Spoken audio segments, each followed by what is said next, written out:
evening and welcome again to Public Perspective. I'm your host, Kevin McDermott. And if you've ever felt frustrated about not being able to get in touch with your own government, felt like you couldn't have a say and couldn't make things work the way you'd like to see them work, well, our guests tonight have something to tell you. We're talking tonight with two representatives from the Citizen Advocacy Center, Maryam Judar and Ben Silver. Welcome to the show. Good to have you here. Thanks for having us. Yeah, so let's start with some basics. So the Citizen Advocacy Center, what is it and why is it? We're a nonprofit, nonpartisan organization located in Elmhurst that employs a community lawyering model to pursue our mission, which is to build democracy in the 21st century. And what is community lawyering? It's a model that's actually based off of a smaller office in Winsted, Connecticut, the Office of the Community Lawyer. And the concept is that we are lawyers dedicated to protecting the public's assets, the public's resources and tools and the institutions that promote public participation in government processes. And so, Ben, you are in fact a community lawyer. I am a Actually, you're community both lawyer. community lawyers, That's right? true. Right. So how do you think that this community lawyering model helps people to feel like they can have an effect? Well, I think there are several main aspects of it. One, I think it gives people confidence. A lot of people already know how to advocate for themselves, but aren't necessarily confident in doing it. And I think we give them the resources to back up how they feel. We also do a lot of public education, civic education, teach people what's available to them, how to use those tools, and what they can do as active citizens. So, for example, in fact, I have attended a couple of your public education events. And First Amendment rights, for example, what's covered by the First Amendment, which was very helpful, by the way. What Freedom of Information Act, FOIA. Yep, those are two of the main laws that we work with. Our bread and butter kind of laws are, in addition to the First Amendment and the Freedom of Information Act, the Open Meetings Act is a big one. And why is that important, open meetings? Well, the Freedom of Information Act and the Open Meetings Act work in conjunction with each other to allow us to shed sunlight on the government business before our local bodies, and for that matter, our state government. So, in fact, what would be a violation of open meetings, for example? And why would I care? Well, all meetings of a public body should be done in the public. Amazingly enough. So, and there are exceptions to that, but they're narrow exceptions. So a violation would be meeting in closed session to discuss items that aren't allowed in closed session. And there are laws that govern what can and Yes. cannot be discussed in closed session. So why would I, as a citizen, care about that? Well, if there's something on the local government body's agenda that you care about, that you want to speak out about, or you'd like to understand the decision-making process of your elected officials, then you would want to witness that deliberation and discussion around that issue. When it's behind closed doors, it shuts out the public. So, Ben, what are some of the things that people come to you for? So, or is that actually a role where you mentioned you provide tools and help? So, Yeah. I'm a citizen. I've got a problem. I come to you. What would that interaction look like? So this actually, as you mentioned, our events, we have one coming up this weekend on building an issue advocacy campaign, so that might kind of play into that. It's someone comes to us with an issue and we strategize and tell them the tools that are available to them as a citizen to get things done. So they can come to us with sort of any community issue under the sun, something with zoning, taxation, running for office, or getting a petition on the ballot. And we tell them about the tools that they have to get that done, whether it's going to meetings and speaking up, getting information, trying to organize around an issue. We help people a lot with community organization and strategies surrounding that. But as attorneys, you don't necessarily advocate for these people who come to you, right? Correct. Correct. We don't necessarily represent those individuals. We're representing the process of participation in the government processes. So, yes, we're lawyers and we're counselors, and so we do abide by conflicts of interest rules, and we protect confidentiality. But in the classic sense, we're not really representing the people that we work with. Most of the time, the people that we work with they want public attention for their issue, and they're the face for their issue, and we're there to give them technical assistance on the laws because lawyers are expensive, and it's difficult to be an average person and in the community trying to be engaged and understand something as complicated as the Tax Increment Financing Act, which could be affecting, and usually does affect, land use issues and school funding issues and whatnot in different communities. So we're there to provide that technical assistance. And we, of course, stand up for folks if their local government is not respecting their rights either. You know, if it's they're shutting them down at a meeting or not following the local laws, we are there to stand up for them as an advocate. And in what respect? Like, would you go testify to the village council or whoever it is? That's often a role we play. There was one sort of high-profile instance recently in Wheeling, Illinois, where well, they did two things. They disparaged someone very publicly for submitting Freedom of Information Act requests, and they also tried to shut her down at a public meeting. And I was out there in both instances, standing up for her and the public's right to get information and to speak at meetings. And so what was the outcome of your advocacy? How did things change as a result of that? Well, first of all, I think it gave her the confidence to go on. It's very easy to get intimidated by elected officials Sitting up on the to shut dais you above down. you, right? Yeah, exactly. So I'd say that was the first thing. It got more people involved, more people standing up for her, and we haven't heard back from them in several months. So they've kind of backed off. They've allowed her to be able to say her piece and get information. Whether that's the end of it or not, it's hard to say. Those types of things are always ongoing, and even a government that's been a good actor for a while, there's always turnover and new faces up there on the dais every couple of years. Do you find that, especially newcomers in government, themselves may not understand the law and know what they can and cannot do? Definitely there's a problem where elected officials themselves need training to understand the very public role they've taken on, and that their communications relating to public business, regardless of what device they use to make those communications, whether it's a personal device or a public government-issued device, that those correspondences, records are in the public domain and are available to the public, save some exceptions that public bodies can take to withhold or redact records. But I think that's an interesting point. So, for example, a newly elected school board member might not understand that as you're texting your fellow school board member, that text, if it's about school board business, is a public record, even though it's on your personal phone, correct? Correct. At least if it's during a meeting. There's some back and forth about whether it would be outside of a meeting, but... yeah, we could get into the nitty-gritty about the law, but generally speaking, a government employee, not always the elected official, but government employees, anything that they write that has to do with the government business that they conduct as part of their job, that should be made public. And the emails and texts are a really interesting topic on that, and there's actually a federal decision on FOIA, and Illinois' FOIA is based on the federal statute that was pretty great analogy within this decision.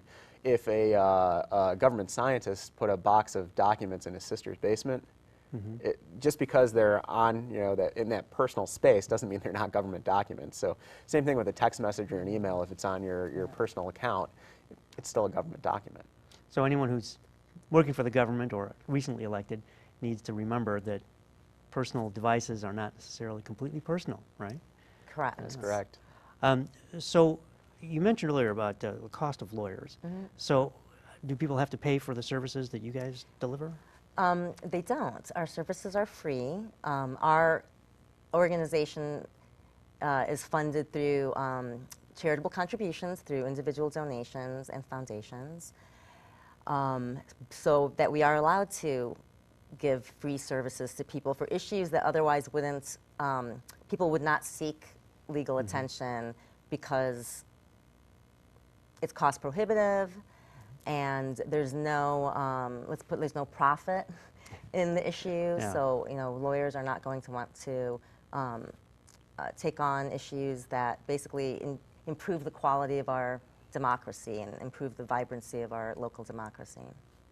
kind of a depressing thought that our legal community doesn't want to take on that task. I think a lot of attorneys are willing to engage, at least on a voluntary basis. But for instance, in Wheeling, I don't know that someone would be willing to pay an attorney $300 an hour to go and speak up for them. Right. So it's tough to think of that being profitable outside of a public interest organization. Outside of our community lawyering services, we have free civic education resources online. That includes, I think, almost 50 lesson plans for educators on topics under the umbrella of civics. Oh, so anyway, someone who's teaching a class on Sure, something or that- homeschool. Gotcha. Sometimes it's parents who are homeschooling, or any educator in public school and private school. We have citizen guides that will go into detail about different topics, usually related to Illinois state law, sometimes local government law as well. And our organization, as Ben mentioned, we do our own government monitoring for accountability of government's accountability with respect to First Amendment law, the Open Meetings Act, Freedom of Information Act. And what our aim is to always identify any anti-democratic practices that are being done by our government bodies, so that we can attack those, dismantle those, and instead replace them with robust democratic practices. Wow. Yeah, and I'd say we really do try to be proactive about it. One of the challenges in Illinois, we have about 7,000 units of local government in the state. Yes, I think we have more than any other state in the union. By almost twice. It's something like 4,500 or 4,600 in Pennsylvania is the next most. And as a citizen, trying to watch all the elected officials around you and make sure that they're doing things by the book and not trampling on your rights is very difficult. So how do you motivate citizens to do this? So much happens under the radar, and I have served in local elected official myself. So you see a lot of stuff that just really rides under the radar. The papers don't pick it up. Local newspapers have largely gone out of business because the electronic world has created different venues, different avenues for advertisers. So how do citizens get involved in the first place? How do they know what's going on? Through our experience, usually how people get involved is something lights a fire underneath them. Something that affects them. Something that affects them. It could be that they hear that their municipality is going to pass an ordinance that they just don't believe is the right thing for their community, and so that sparks an interest to attend a meeting. After attending a meeting, they might decide to actually speak out about that issue at a subsequent meeting. We see that the folks that we help might eventually even volunteer to be on a voluntary board or commission of a public body, and eventually even run for office. So, we see civic engagement escalate in terms of the people who come to see us. Sometimes people who are highly civically engaged come to see us because they need that technical assistance, because they can't understand the tax increment financing law, or what was some of the, Illinois Municipal Retirement Fund, the laws around Records that, Act. the Local Records Act. I mean, there's, the law is very nuanced. So, Local records is about records retention. yes. Yes, and destruction. Yeah, there are times after certain periods of time where you can destroy records, right? So I want to mention also that another way I think that people become fired up to be civically engaged is by having those kinds of experiences in their formative years in school. And recently, we were very proud to be a part of bringing back civic education to Illinois high schools. For the first time in decades, seniors who graduate from high school will have to have had taken a mandatory civics course, a standalone civics course. actually, I think that's a wonderful idea. How does our government work? Exactly. Yeah, I mean, I've read disturbing surveys of Americans who can't name the 3 branches of the federal government. And that's pretty basic stuff. Yes. So having this kind of education, and that's something that you guys advocated on behalf, is that? We did. Our organization, our board for a long time had as a goal to bring back civics because it was palpable for the lawyers who have worked at CAC all these years, how little people know about government and how little they know about their rights in participating in government. And then not to mention the intimidation factor and how to overcome feeling intimidated and feeling confident to speak out, and that knowing that your voice matters and that you have expertise. So bringing back civics was definitely important, and the way that we did that, our primary role was to advocate for a legislative task force so that our legislature would be invested in the idea through a task force recommendations, and that also it would receive bipartisan support. So talk for a minute about legislative task forces, because that's something actually I myself have just become familiar with, even though I've been involved in and out of local government for a long time and didn't really understand what these things were and why they were important. But now, having served on one myself, I understand the role. But this is something that people generally wouldn't know about, right? So talk a little about what that is and how they get formed and why they're so important.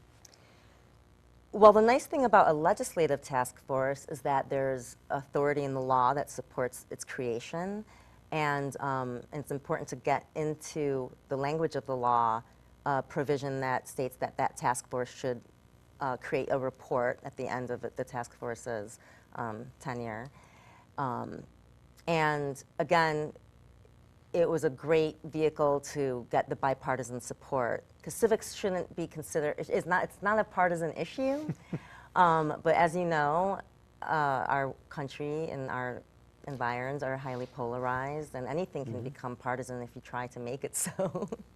Well, we actually we talk with amongst my colleagues about weaponizing information, and that even something that seems very innocuous can come out and be used by one side against the other, and turned into an issue where you can no longer get agreement on something that might make sense because now it's become a political weapon. Yeah. And it's part. I don't think this is new. I think this has always existed, but we may see a much more exaggerated version these days. May I also add that the wonderful quality about our civic education legislation is that it involves action civics, so it's not just rote memorization. It's simulation of democratic processes, service learning, discussion of current and controversial issues. I know I'm missing another one. How did you get that into the task force? Exactly. I mean, other Discussion states of are looking at controversial the issues? Illinois model. Yeah. Well, I mean, the I'm task happy force to hear highly I know. recommended Yeah. that this be done, and that's probably the one area that we've heard from teachers is probably the most difficult skill to master. The great thing is that a couple other things happened in Illinois as a result of the task force's recommendations and the task force on civic education's relationships at the Illinois State Board of Education. Another task force was created to revise the Illinois Social Science Learning Standards, which previously had been revised last in 1997, and they were horrible, rote memorization.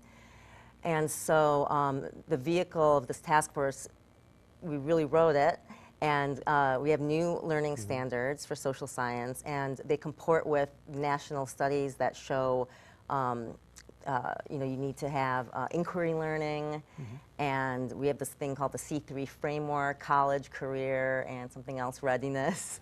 And so it comports with these quality national scientific surveys and studies.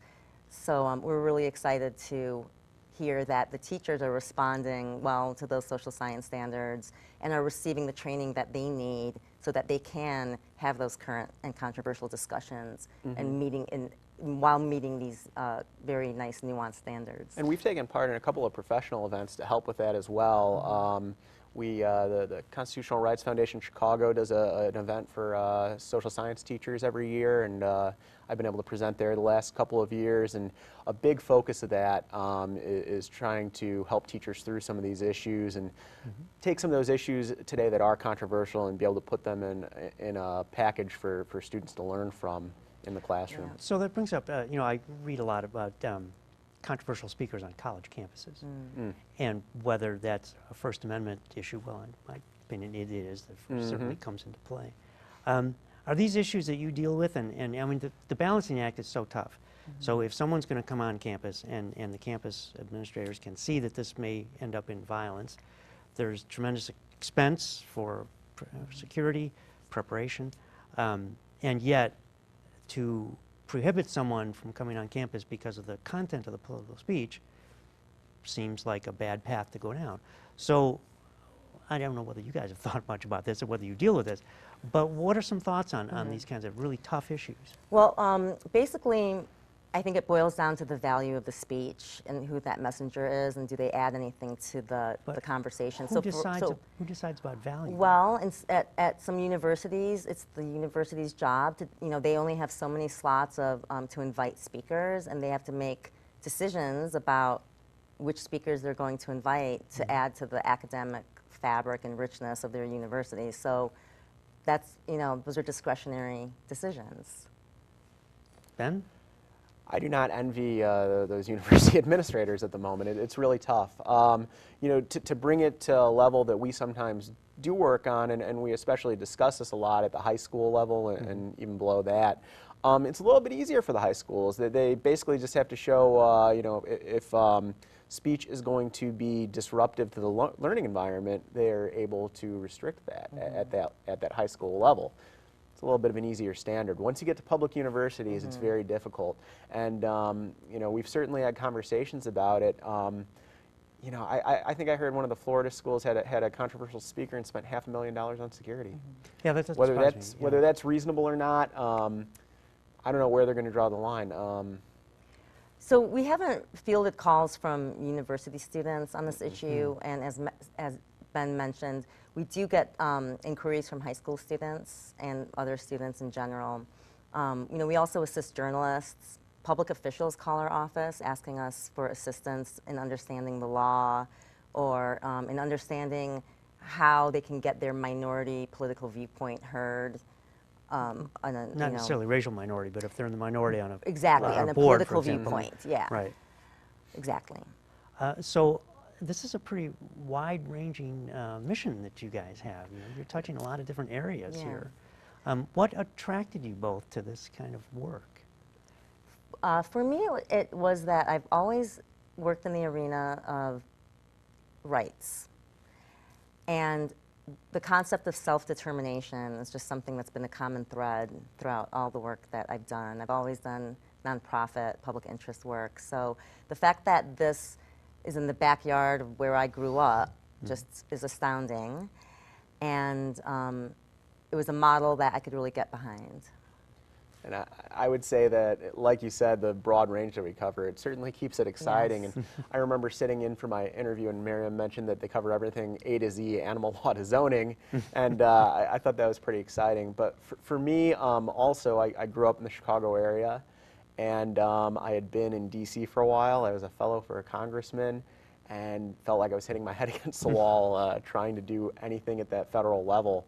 I wanted to get back local. I saw that a lot of advocacy, especially for democratic rights, begins at the local level, and I think we are able to make a big impact on helping people participate and get their viewpoint across, no matter what it might be. All politics are local, after all. That is correct, Tip O'Neill. Yeah. So, how do you expand the organization? I mean, I've been to your offices. You don't have unlimited capacity, let's put it that way. So how do you, first of all, how do you choose what you're going to work on? And then how can you expand from there if the demand is greater than you can serve? We put out a lot of work product. We're efficient. We've got a lot of hands on deck, a lot of volunteers and interns that assist. Our board's very active. We have an advisory council, a young professionals leadership council. We determine what we work on based on the impact that the issue is going to have. Is it going to have an impact on more than just a small community? What underlying issue will affect the greatest number of people? Does it comport with our mission? That's the number one issue. But your mission is so broad. It seems hard for me to think that I could come to you with an issue that you might say is out of the scope. Well, here's an example. I received lots of phone calls when I first started at CAC from people who wanted to appeal their property taxes. Ah, I can see where that's And outside. you know, that is part of like the public arena, but I don't have time to help them with their, that's not our mission. But They're property individual taxes, cases, right? but Right. property taxes are the backbone of local government, right? It's Yes, part they and are. parcel. So what we did was we put resources into creating a guide to help individuals through that process, so that when they did call our office, we could say, read this first, then call us. Yes. And that's often what we do with those more narrow personal issues is we try to direct them to resources, no matter how out of left field it may be. We try to point them in the right direction, even if it's not something that we have a resource for. We're lawyers and we work in the community a lot. We've heard a lot of different issues, so we at least can hopefully point them towards someone who can help. And we work in coalition with so many different organizations on varied topics. So, we don't have to fight for automatic voter registration because there was a coalition that was fighting for that we supported ancillarily, But, and of course, it's under the broad umbrella of democracy and allowing for greater public participation, which is all things that we support. So how do you expand your reach? How can you be bigger and even more effective? Well, I think You want to field this one first? Sure, absolutely. I think these things like discussions, just having these community events, word of mouth is huge for us. We're always trying to ask, when we see new faces, ask them how they found out about us, and word of mouth is one of the biggest things. Also, our free resources. So many times someone is Googling for Freedom of Information Act or Open Meetings Act. They say, well, we found you on Google and decided to call your office to clarify what was happening in the Citizen Guide. So I'd say those are two of the big ones. We're also trying to increasingly network professionally with more attorneys, more organizations. And also, I guess, trying to convince the public that democracy isn't free.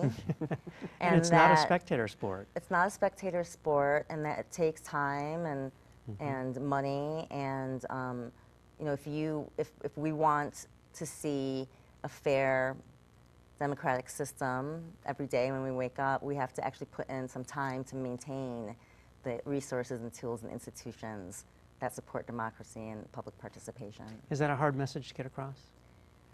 It is, because it sounds like a free good. I think probably because of this last election, a lot of people are waking up and thinking, maybe this isn't something I can count on, and I do need to fight for some of my rights. And I think one of the best ways we can get that message across and that we do connect with people are the stories. We have almost 25 years of stories, some that are pretty incredible from local government, and really help people connect, not just from that abstract, I need to support these rights, but a concrete issue that they can latch onto. Oh yeah, it could be train safety, it could be development, it could be an ordinance about animal pet stores. Well, we're going to have to save that for another show. Okay. Oh, wow. Because if there are 25 years worth of stories, we can easily fill up another show with that, right? Yeah, our So, anniversary is in 2019, 25th right. anniversary. So Congratulations. thank you. So, Maryam, Ben, thank you so much for being here. Thank you Thank so you. much for having us. And thank you for joining us once again on Public Perspective. I'm your host, Kevin McDermott. You can find us every Saturday night at 8 on Comcast Channel 19 and see us on the web at publicperspective.tv. So until next time, thank you and good night.